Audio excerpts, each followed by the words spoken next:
எல்லாருக்கும் இந்த பிரச்சனை இருக்குமோ இல்ல எனக்கு மட்டும் தானா என்னன்னு தெரிஞ்சுக்க வீடியோ ஃபுல்லா பாருங்க. எனக்கு ரீசெண்டா சிங்கிள் பீசஸா 35 பீசஸ் ப்ரௌனிஸ் ஆர்டர் கிடைச்சிருந்தது. எப்பயும் போல ப்ரௌனி பேட்டர்லாம் சூப்பரா ரெடி பண்ணி எடுத்துட்டேன். பட் இது ஸ்ப்ரெட் பண்ணதுக்கு ரொம்பவே கஷ்டமா இருந்துச்சு. ப்ரௌனி பேட்டர் செய்யும் போது நல்லா ஃப்ளோயி கன்சிஸ்டன்சியா தான் இருந்துச்சு. பட் ஏனே தெரியல டக்குன்னு இந்த மாதிரி கெட்டியா ஆயிடுது. உங்களுக்கும் இந்த மாதிரி தானா இல்ல எனக்கு மட்டும் தானான்னு தெரியல. இப்பெல்லாம் எப்போ பேட்டர் செஞ்சாலும் இந்த மாதிரி சீக்கிரமா இந்த கிளைமேட்டுக்கு வந்து கெட்டியா ஆயிடுது. இருந்தாலும் நான் வந்து எல்லாத்தையுமே நல்லா ஸ்ப்ரெட் பண்ணிட்டு பேக் பண்ணி எடுத்துக்கிட்டேன். பேக் பண்ண பீசஸா கூல் டவுன் ஆனதுக்கு அப்புறமா இந்த மாதிரி பீசஸும் போட்டாச்சு.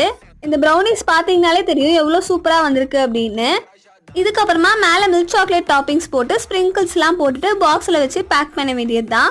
நான் இந்த மாதிரி பல்க் ஆர்டர்ஸை எப்படி மேனேஜ் பண்ணுவேன் அப்படின்னு சொல்லிட்டு ஒரு லாங் வீடியோ அப்லோட் பண்ணிருக்கேன். கண்டிப்பா யூஸ்ஃபுல்லா இருக்கும், செக் பண்ணி பாருங்க. இப்போ எல்லாத்தையுமே பாக்ஸ்ல போட்டு லோகோலாம் ஸ்டிக் பண்ணி பேக் பண்ணியாச்சு. அவ்வளவுதான், டாடா, பாய் பாய்.